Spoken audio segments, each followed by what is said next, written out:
All right, there, Eds. Welcome to Anfield Road TV instant post-match reaction. Liverpool top of the league. Hey, it's all right. It's only only early days anyway. Kev, the Manx were doing it yesterday. Don't mind them. You can say it. Yeah. Kev, how are you, lads? What a performance! I'm great. Oh, tale of two halves, Kev. In all honesty, chat. Obviously, the link is in at the top of the. If you want to get your say as well, it will be timed. So make sure you have a camera and obviously a working mic as well. If you don't, then you won't be able to come on anyway. But apologies. But Kev, tale of two halves. Thoughts on the game? I mean, we just didn't get going in the first half, or it was just a lot of Liverpool sussing out a new team like Ipswich coming into the league, a top tier bounce for Ipswich, boost I should say, for them getting them on the front foot. They came out 100 miles an hour to try and counter us down. They didn't really create much chances. Like, they were doing a lot of stuff that were okay, and they were piling the midfield, but I think it was to their detriment because it just burnt them out in the end. And Liverpool just gradually went from we're in second gear, let's go up to fourth gear and take over the game. And it was just kind of a tale of that, Yeah, we've got it straight off from the bat. Any Ipswich fans tuning in, a massive well done for your team's performance. Obviously, 22, 23 years out of the Premier League wilderness, really. It's I felt he performed extremely well, and your lads done them credit. Obviously, I think, as we'll speak about the second half, but I think in terms of just the little bit of fatigue did creep in. I think in terms of the man-for-man marking, Kev, I was really very impressed with in regards to Ipswich. McKenna's tactics. We've seen teams do that in the past against Liverpool, but the fact that a team like Ipswich has come in first weekend, going man-to-man, and it was working for large spells that first half. It did, but they burned themselves out doing it, and that's the problem. You can go man for man against a team like Liverpool, and eventually their fitness is going to, our fitness is going to shine through, and their fitness is going to waver. No matter what kind of team you are, Liverpool can just pass the ball so smoothly. And what I found out when we went into the second half is Macca taking up more space. Gravenberch was able to step in a bit easier because he wasn't. He didn't have like bodies running at him every 5 seconds. And Diaz saw a lot straight away from the kickoff in the second half. Diaz was on the ball, getting into more space. Some of our long passing was phenomenal from Konate and Van Dijk when Konate came on from that. It led to goals there as well, I mean, even Salah's goal was a start off from that. Jota was great. Just protect him at all costs. I'd say once Jota scores and he's got no more influence on the game, get him off the pitch. Get some. I know we brought on Gakpo and all of that, and Nunes doesn't look like he's match fit ready yet, so he didn't get a run out. You might see him for Brentford. Elliott didn't get a run out either, and Gomez was nowhere near the team. 100%. We'll keep it on the first half as well in terms of that. Let us know your thoughts in the comment section below. Obviously, Liverpool frustrated in times, but it was interesting. If you didn't watch Arne Slott's obviously post-match, we'll fill you in now in the instant post-match reaction show. The presenters on TNT did ask, was it down to fatigue or an injury in regards to Jarell Quansah coming off? And he just said blatantly no. He said Jarell wasn't winning. He wasn't aggressive enough, first and foremost, and that just allowed Ipswich to very much push up a bit higher up the pitch. And he was quite skatering, really, in his analysis. But at the end of the day, as we spoke about it, Kev, Arne Slott's here. He knows the pressure on the job. He's not gonna pull any punches, really, in regards to not being afraid to. And that's what I like in terms of that. He was very reactive in regards to the system in terms of going into the second half. Didn't allow himself to very much just teeter really on the byline or the touchline and just accept what he was seeing. He was very reactive. Yeah, look, he didn't shy away from doing what a manager should do. He had no problem just pulling Quansah out, and like even the commentators were saying that Quansah didn't put a foot wrong, but you could see that Ipswich had a lot more possession in front of our box because he wasn't as aggressive. So you could see why Arne Slott's thinking in that. So look, fair juice to the manager. Klopp wouldn't have done that last year. He would have tried and stuck with him. So yeah. Big up there, K-Mac. Absolute legend. Yeah, big up. No comments on that one, Kev. I won't elaborate more on that. Yeah. No, go ahead. No. You mean for Klopp, because you would have it. Go there. Yeah. Suda. Mods, can you obviously drop K-Mac's channel? You know who he is, but if you don't, make sure you head over. He's smashing it at the minute. Every single night I do watch. He's got about 50, 60 more of that. But keep it up, mate. Being very happy with seeing all that support as well. K-Mac, we were speaking about the first 45. Just your analysis on the first 45 minutes as you see it. I had to leave my house for the second half because we're selling our house and someone came round to view it, so I had to leave. But I just watched the highlights then. I just watched I just watched the highlights. It's just it was a tale of two halves, wasn't it? Like the first half, it looked like we were still playing the old style of football. Really, it didn't look like anyone was really trying the new things that we've implemented in pre-season. And then the second half, he tweaked things and moved players around a little bit, and you could tell that the attack wasn't working in the first half. So he kind of, and I said this on your channel just before the end of the first half. Dom needs to get higher up. Yeah, Dom got higher up, and we just had so many big chances. Like, you know, Jota missed a sitter, Salah missed quite an easy one, Diaz missed an easy one. You know, it should have really been more goals, to be fair. And if you look at just the expected goals, it all kind of ties up, really. We were expected to score 2, they weren't expected to score 1, and they didn't. So, and that's what we need to see more of, because the amount of teams that weren't expected to score a goal against us by their XG, and they did. It was our own fault. It was shocking last year. Yeah. And it made me just go, whoa, like, how is that even happening? But yeah, it looked good. And he brought 4 subs on, by the way. Very reactionary there. I'll get back to that point in a little second. Well. And that's what us remember doing a video last season as well. We wanted that proactive nature from Jurgen Klopp for the back end of his Liverpool career. But from a tactical sense, I think some of us have questioned in the fan base, is he that much of a tactical manager? Obviously, a lot of onus really did fall on the shoulders of Pep Linders. And when you get to that elite level, we know we've done well under Jurgen, but in terms of getting that last step, I think sometimes that's where we did get let down. But very reactionary in terms of the technical area, which is all positive, really, to see. Big up there, Gary. Tell you all times the game was crying out for Starwin. Thing is, Gary, he'll be needed in another game, mate. Thing is, keep him fresh. Obviously, similar with Conor Bradley to come on as well. We've got those options off the bench, really. 100%. And K-Max alluded to there, the reaction in terms of, but we speak about the first goal. Obviously, it started, obviously, Alisson at the back, but that most important thing, the movement from Gravenberch very much sets the precedent, really, in regards to just angling his body, making that 5-yard run. It might not look like a lot, but it makes a lot in terms of that transition. Obviously, making that little run there, and then obviously laying it off to Trent, and then we're not surprised Trent does that. Welcome to the Premier League, Ipswich. I just find it, if you've noticed in our, as I said, the underlaps and the overlaps are key importance now for Liverpool. You see it a lot. So Salah seems to be dropping back a bit more on one side. Diaz is dropping back. When they're laying the ball into the middle of the park, all of a sudden the balls are being cut through the middle, either going out wide or straight up the middle. And the lads are running in from wide or running straight up the middle after it. So it's when it comes to that kind of pass, Gravenberch is key, because that's the only time he's doing a lone pivot role.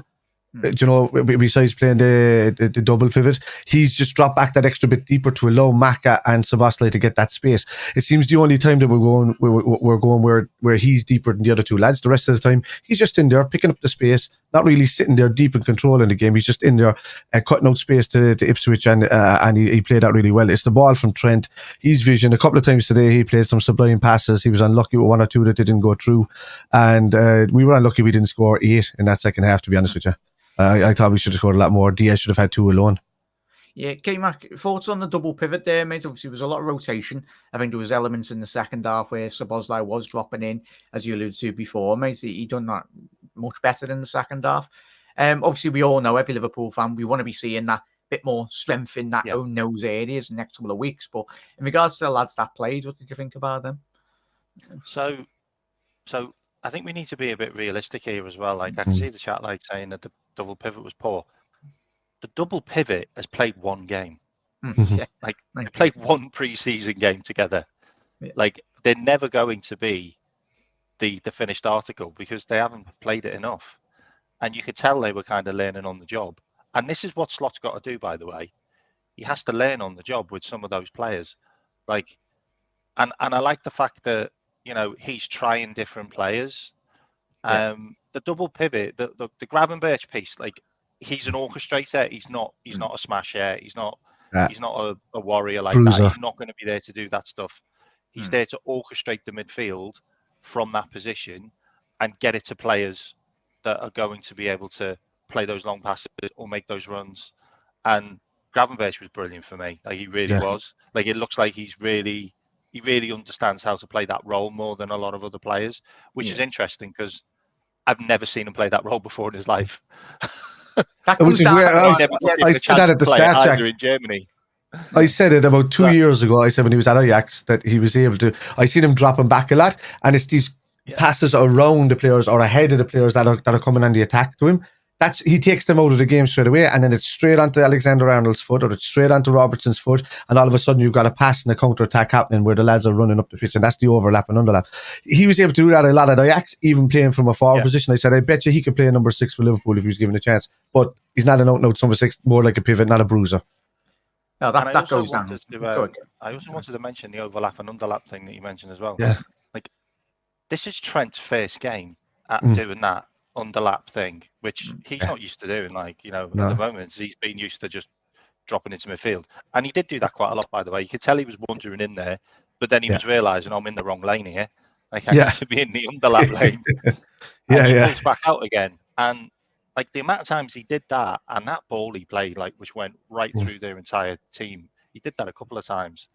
Like, that ball's on a lot, and even if he goes wider, you've got the Dominic Szoboszlai, who can then switch the play over to the far side where he gets Diaz in, like, one-on-one. The key there is Diaz and Salah. They drop so deep. Salah and Diaz are dropping deep that the two fullbacks are coming up onto their back. And the minute Salah and Diaz win that ball and knock it into Gravenberch, who plays it out to the passers, that's when Salah's gone, Diaz is gone, Jota is gone, and the ball is cutting through the whole midfield as they've stepped up. And that space is on all the time, whether it's chipped over the top or whether it's passed through the middle. It's on all the time, and that's where it's working the treat, I think, and that's where Gravenberch is going to be key with that layoff. And the beauty about it, if you haven't watched, they're never going to be offside because they're always breaking from inside their own half, so they can't even play offside because that's how deep they come, which is just great. I mean, second half, it looked like. I mean, it really looked like the tweak worked, and Ipswich didn't have a clue what was going on. Like, they couldn't stop it. It was like the arrows. Do you remember that? The Rodgers team where we should have won the league that year. Bloody hell. We started on that season. But yeah, 100%, lads. And Jack, keep on getting your comments in. Make sure you do head over to, obviously, Spider LFC and obviously K-Max channel as well on all social links. If you're watching on the repeat, all the lads' channel links will be in the description as well. So please do show all your support as well. Doug, let me know when you're ready, lads. Just give us a thumbs up. But in regards to K-Mac, you spot on there, mate, Kev. This is what we've been crying out for. That team, and we know it's early stages, but from an outside, in terms of looking at it and analysing the squad, they really understand. They look like a team to me that understood where they needed to be. Like, coming off the back of the last back end of Klopp's 2 years, it was trying to pigeonhole players in certain positions that they weren't, well, not that they weren't comfortable, but they weren't, from a tactical sense, weren't getting coached properly for me. I don't know, that may be a bit harsh, or Kev, let us know. No, I think there was a drop off in Klopp, mainly because I think he knew his time was up. I think he knew he couldn't develop the team anymore. And I think he left the club in a good way, with no hard feelings, nobody asking for him to leave, nobody, he did it on his terms, and it worked with the squad. I think Salah said it himself at the end of the game there in the interview that he did just after the game on the pitch. He said, we're still learning. She said it kind of looks like similar, kind of taking over Klopp from, and he says, no, it's completely different. What Slot is asking us to do on the pitch. He said it's different. The lads are still learning. Guys have only just come back. As you can see, some of them didn't even play today. That doesn't mean that they're not good. It just means that they're not ready to play yet. He was saying all the right things, about the team, and the importance of how Szoboszlai came into the game and Salah did in that second half, where they were picking up those spaces. McAllister. it just looked like there was a line of 4 of us just under the fence as we were ready to once we bypassed that midfield, and Gravenberg was just able to ease it out to Trent, and Trent and Robbo became so important as the game went on. But I thought Robbo done really well, like in comparison, really. I think Simicast came on, but he second half on well. First half he was shocking. He was bad. He was. He was. We weren't playing that football. We weren't playing that football. I don't think he's up to speed. I think Robertson's been tired for quite a while now, but I'm just hoping that he can get back that match fitness. If not, I don't know why we haven't gone for an 8 Nori or somebody like that, or an Estepinian that can at least could come into France. But I'm hoping that we will. Yeah, I don't think Simicast is good enough there yet. Yeah, I agree, mate. Doug, massive thank you for tuning in, mate. Make sure you head over to the Dugout Football channel as well. Wasn't an easy result, Doug. Just your thoughts on the game, mate, as a whole. Yeah, I think you summed up there. Not easy, but clean sheet, 3 points. That's the perfect start for me. Yeah. Players that stood out for you in regards to obviously the second half. Gravenberch, unbelievable. He's really gone suited into that role now, I think, and I think he's going to be a vital, important player for us this season. And Salah does what Salah does best on opening weekends. That's now 9 goals, I think, in the opening weekends. Yeah. More than any other player. Yeah. So it's amazing. Yeah, he's also broke the assist record as well. I don't think he's broke the assist record. I think he's on level with Rooney, which is insane. It's just insane. For a winger. Yeah, that's too bad. I know. Ridiculous. I'd be really interested to see his heat map as well, because he was wide everywhere so much. Like he was wide, so the amount of balls he played in, that should have just been knocked in the back of the net. Like once we get that, the grip of that, like he was brilliant today, absolutely brilliant. Like Diaz should have had a hat trick today just because of Salah's movement alone. Yeah, I know. And Mac had a chance. Obviously, had 2 chances. Trent could have hit a couple. Jota should have had 3 or 4 today. Salah should have had a hat trick himself. About Diaz is getting in the box more. I mean, that's a lot more. Important. Yeah, like stop doing those daft shots from miles out. Like, that goes back to the coaching as well, though, lads. I think the most positive thing to come out of this is we've been crying out for the back end of Klopp's tenure for being a lot more reactionary, really, in terms of substitutions, but a lot more proactive nature as well in regards to that. Kev, we spoke about, obviously, is there any other players that we haven't spoken about? I think we waxed lyrical quite rightly so about, obviously, Mohamed Salah. Any other players for you that you want to speak about? I think one player that we might have mentioned, but suppose like if anyone's been watching me chat, I'm not the biggest fan. Suppose like he's got certainly a lot of qualities, but I think today in that second half, like a lot of the players, but I think he grew into the game. Those triangles, he really done really well. He did, but for me, the Ibu when he came on as well, some passes he was making into the centre, some of the long balls he was playing were really well. He didn't really get time to really get into the defensive side of the game, I don't think, more than Kwanzaa did, because we'd taken over the game by that stage, and Ipswich had kind of lost their legs. So yeah, for me, I don't think he needed to do much defensively wise. But what he did have to do, there was one time he made a block in Angola, which was really well. He did really well in that one, but it was like an almost behind him pass that went all the way out. Was it Diaz or Gakpo on that side? It was a fantastic pass. I spotted that in the game. I was raving about it when I was doing the watch along. But yeah, Ibu for me came in, took over where Kwanzaa did. Interesting, like quickly on what obviously if no one's seen the Arnie Slot interview. He just wanted basically a lot more aggression, really, from the centre halves. Then obviously Ipswich were winning more of those balls, getting higher up the pitch, and it just says a lot about the manager, really. As I said, top of the show for them just tuning in. He's not going to sit there on his hands and wait 45 minutes. Something that Klopp done for far too much. And that was down to Delap as well, though, Jack. Delap was winning a lot of those air balls. He's a big lad, so he was winning a lot of the balls on the chest and the head, and he was stepping up in front of Kwanzaa. But I did think Kwanzaa was just following what Burge was telling him to do, kind of step in, step out. He was listening to his captain on the line, and he just has to. I suppose he just has to take some of his own initiative now going forward and know when to step in. I think really, and not worry about what Burge is telling him as long as he's on line with him. It doesn't matter. Just keep taking a glance, or if you're getting shouted at multiple times, then take a look. But don't just follow suit. Yeah, he's got to take it on his shoulders. Kwanzaa, he's a big lad, young lad. I genuinely felt a bit felt a bit for Kwanzaa, because he pulled off a tackle, a block, that would have put them 1-0 up in the first like 3 minutes because Virgil did some really stupid pass that went right across the front of our goal and got intercepted on the edge of the box, and he threw himself in front of that shot, which was going in, by the way. And I've got to be honest, like Ali needs to probably brush up on his footwork, because he was quite lethargic in the first half. Like, the reason why we were probably not great in the first half is because I don't think we had players that were on the ball enough that played slot football, and you can tell that they were in the wrong position when the pass went forward, or they were too out of the way when the pass got near them, or they were just too far out of touch for another player to keep in contact with them.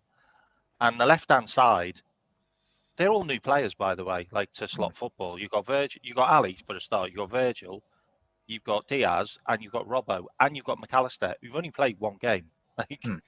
Like one pre-season. Like, this is how well we did today. Like, 80% of that team have played one game in the slot before this game. And we still managed to beat Ipswich, who are going to be really tough to beat at home by anybody. I'm telling you, like, they've still got 4 big players that they've just signed to come off that bench as well. Like, he looks good when he came on. At a better time. We couldn't have got them at a better time before those subs came on, before those big players start to integrate into their team.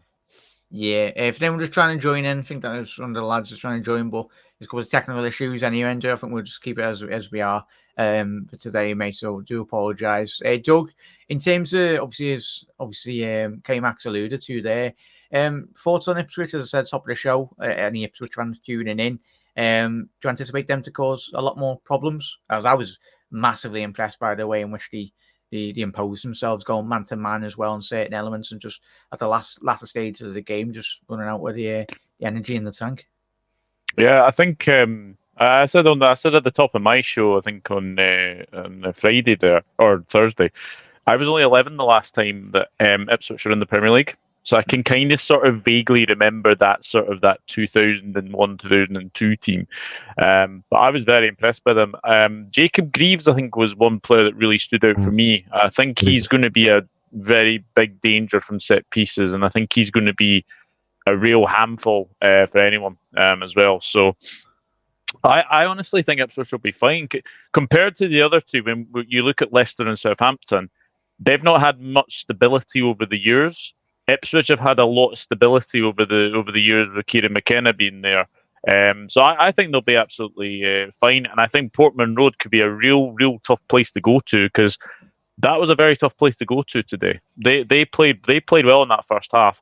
I was very impressed with them. So I think Ipswich could be a scalp for a few teams this season. 100%, mate. Get to a couple of comments as well. Keep on getting your comments in. Do drop a like on the video as well. Most importantly, do head over to the lads' channels, and they will be streaming plenty of episodes throughout the week as well. Big up to the lads on the panel. Tony, we can't overload the midfielders. Essential, we get another 6/8 who can play the double pivot also as well. Kevin, in regards to obviously keeping the squad fresh, I think the most important thing for Liverpool, I'd say, probably we could all agree, is if we can keep this the right cut, well, the spine and the core of the team extremely fit. It's a massive if. Will it happen? Probably not.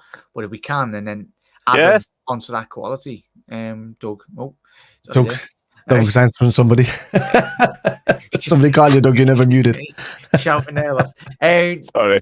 It's like, oh, good, lad. Oh, good. Yeah, Kev, in regards to obviously the 6, I think every Liverpool fan knows the concerns in regards to the 6 as well, mate. But it's whatever about note 6. I know we need somebody in that can tackle it. But look, we already have a good player in the team in Bajcetic for me, and if he can get back to the level that he did before he got that injury, I think he's a good passer. He can pass the ball. He can do exactly what Gravenberch and Thiago can do, which is pass the ball around an attacking opposition team and get the lads going from that kind of double pivot position. If we can get him in there, I'd still like to see somebody else come in, but if we're left with that, we're left with that. Can I say as well today that Ipswich shouldn't have had 10? They should have only had 10 men on the pitch. Burns should have gone off for the deliberate handball. Also, the fans let themselves down today with the death mocking. of Liverpool, and it was going on for a good 5 to 7 minutes, really loud on TV. That has to stop. I said it straight away on the channel, and I'll point it out everywhere I go. That has to stop. If you're bringing Luton did it last season, look what happened to them. They went down. It only brings bad karma, lads. Have a better standard when you're chanting, or know what the chants are about when you're chanting it. Anyway, at the same time, we will say no more about that. But yeah, Burns should have gone off there. So they shouldn't have even had the chance to bring on Johnson, who actually played well when he came on for Ipswich. But he would have probably had an extra couple of goals if he wasn't there. So that just goes to show you, it affects the game. I thought the VAR was quick, responsive, good, but just a very poor decision on the handball. I thought everything else was kind of spot on, really. I just don't know what they didn't see in the handball. And the Gravenberch foul on after winning a beautiful ball back, they said he came through the back. This is what I found weird. He came through the back. He said he came through the back of a player. He went around the player, won the ball. Luongo, a few minutes later, went straight through one of our players, upending him from behind, and not a free kick. Mm-hmm. It made no sense to me. That was some poor decision making on the ref's part today and the linesman. Kev, I don't know if you obviously had like BT on. Jermaine Genius was so annoying on commentary today. Literally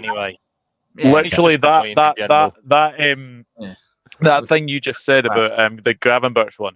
He literally said, Gravenberch has done a big mistake there coming from behind, and he's not won the ball. The replay shows completely different. He came around, won the ball, and then the player didn't even touch him. He actually pulled his leg away, which is nuts, really. Yeah. Don't listen to him. He's not even half the player Gravenberch is. Anyway, Jermaine Genius is very anti-Liverpool anyway, so don't pay attention to it.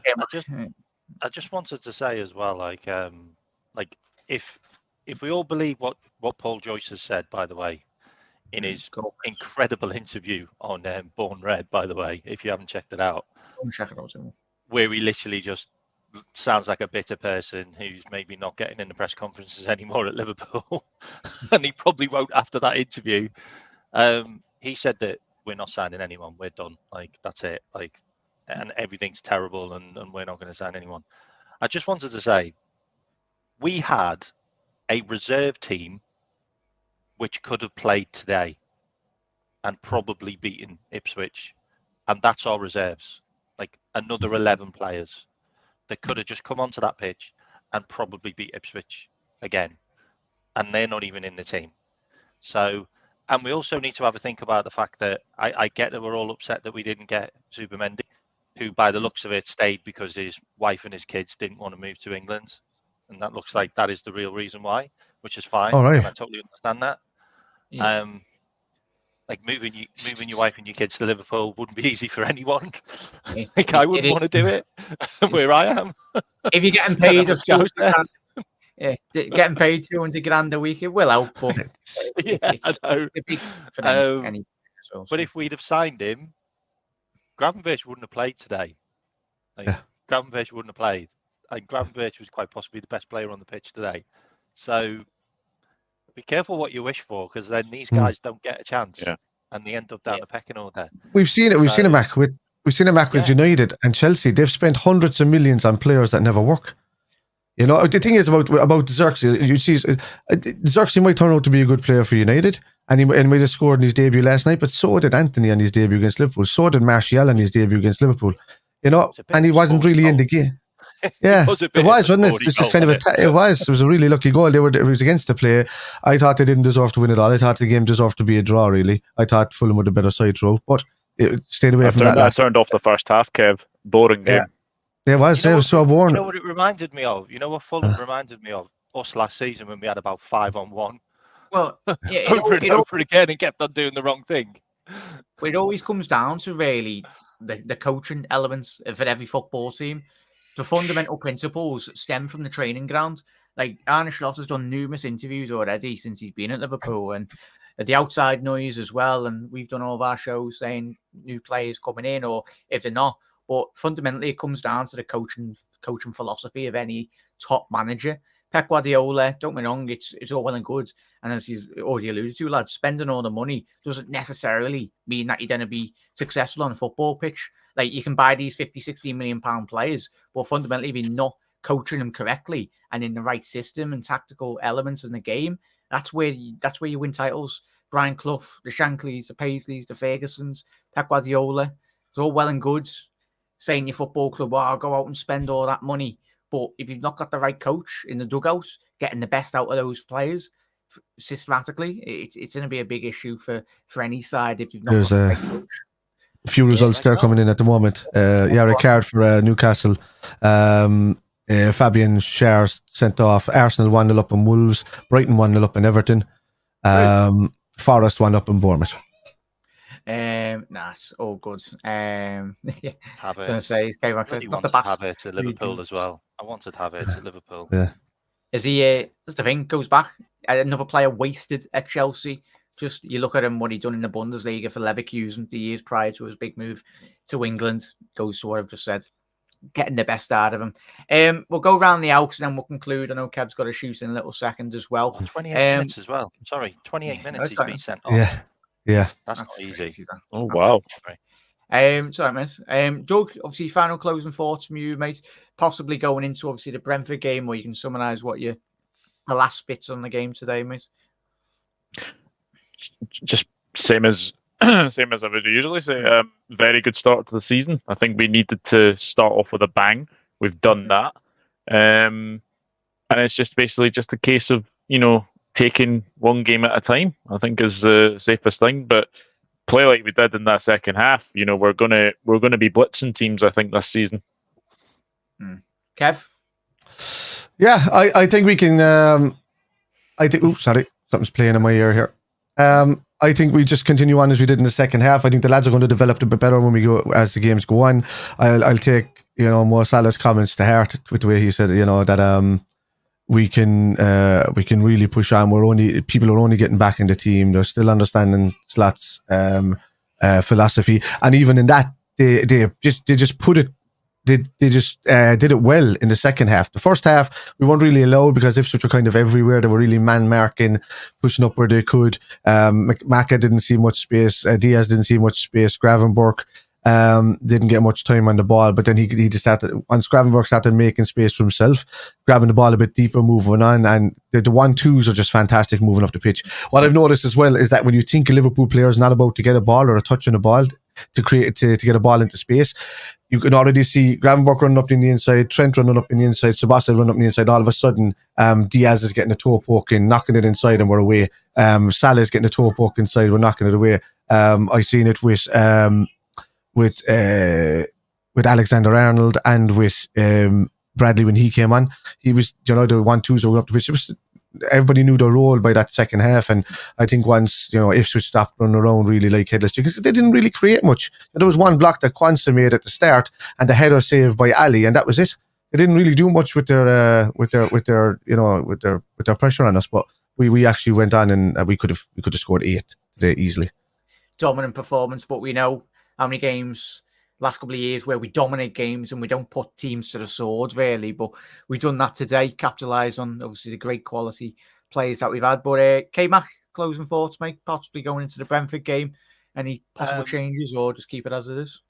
So I feel like Slot's probably going to rotate more this season, which is great, by the way, because that's something that we should have been doing for a very, very long time, and it's also the reason probably why we haven't been as good as and won us enough trophies, because we probably did need to rotate more players instead of just throwing them in the cold when they needed to be played like a needs must thing. The most promising thing for me is we're getting more shots inside the box. That's something we just didn't do enough of in the past. We had 6 big chances today. 4 of them were missed, 2 of them were scored. We kind of get better at that, and that game's like I said it was going to be, which is going to be a 4-0. And the last time we played there at their ground, we beat them 6-0, by the way. So if those chances would have gone in, it could have been another 6. But it's promising, it really is. And we do need to get a set piece coach in, because we had 10 corners today. Like we could have done man more. On quite a lot. We could have done more with those corners, and we look so vulnerable from those corners, by the way, because 3 of their chances came from our own corners. So headbutt or something from Schär to get sent off. Was it a headbutt? It wasn't even a headbutt. It was just like a touching of heads and he went down. Chandler's inner Darwin Núñez as well. That's just a head kiss, isn't it? In certain Yeah, places, He's just like in went Scotland. into him and he went down. 13 Diaz. yeah, 100%. Obviously, keep on quickly rattle through these. I know Kev's got to shoot very soon as well, but a massive thank you for everyone that's tuned in. As I said, if you are watching on the repeat, let us know on what the lads have said. Get your thoughts in the comment section below as well. Drop a like on the video. I'll get the lads to shout out all their socials and where you can find them in a little quick seconds. Wiggs, I would like to see us get a centre back in though. We need more than 3 starters. Obviously, for them just tuning in as well. That's being out or didn't miss the match. Obviously, Joe Gomez didn't travel with the squad, so that would be probably A left-footed one would be great. Yeah, a big indication to where his future Villa, does lie. I think Villa are going to put 40 million for him. In the next He'll take that. Yeah, 40, I think we'll probably hold out for a bit more, but I think Villa could be one. Yeah, we'll make a good profit on Gomez if he goes Chelsea, as well. Chelsea have been linked as well, by the way. I'm just saying. Wow. Yeah, Chelsea 80 million for Chelsea. yeah, 80. Chelsea. Chelsea. There you go. But yeah, quickly rattle through these. I'd like to see 100%. I think we'd all agree on that. Wiggs as well. Great start. Slots 10 years. Let's hope it continues and improve there. Plenty of quality in this team as well. Gakpo will start next game as well. It's all about Scallywag, all about rotation, as the lads have said tonight. Quansah is a big lad, but he's getting bullied today. Slot was right to take him off. Gomez out, Inacio in. We need at least 3 more squad players this season, but I don't think we'll get even 1 as well. I think we can all agree on that, mate. Big up Salah, 9th. Well, we know how good Salah is. We'd all probably agree if he stays fit and continues this form, easy give him a 2-year extension. Not a lot. I think Redbird said it best on my channel earlier. The best one-season wonder in history. Yeah, not He's too bad. Never leaving, by the way. He's never leaving. He's not. There's still too many records for him to beat. Yeah, 100%. Rush is his next target. That is the pinnacle of his records, in it. If he can somehow, his main target, I should say. To be first, by 300. What's he got? 100. He's 300 goal involvements in 350 Liverpool matches. Not too bad. Not too bad. 212 goals and 350 as well, or something, isn't it? Yeah, that's nuts. Yeah. We'll speak about Salah for the next 200 years. He's probably doing an entire show on his stats and records already. It's ridiculous. Yeah, 100%. K-Mac, massive thank you for jumping on, mate. Where can everyone find you? And you got any other shows coming throughout the week, please, mate? I'll be on Jamie's at 8 o'clock tonight, and I'm doing my own match reaction show because I've only just started really putting content on my channel properly. I'll be doing my match reaction tomorrow, so just look out for that. But big up, guys. I always watch your show as well, Jack, for the matches. You seem to be like a good luck charm.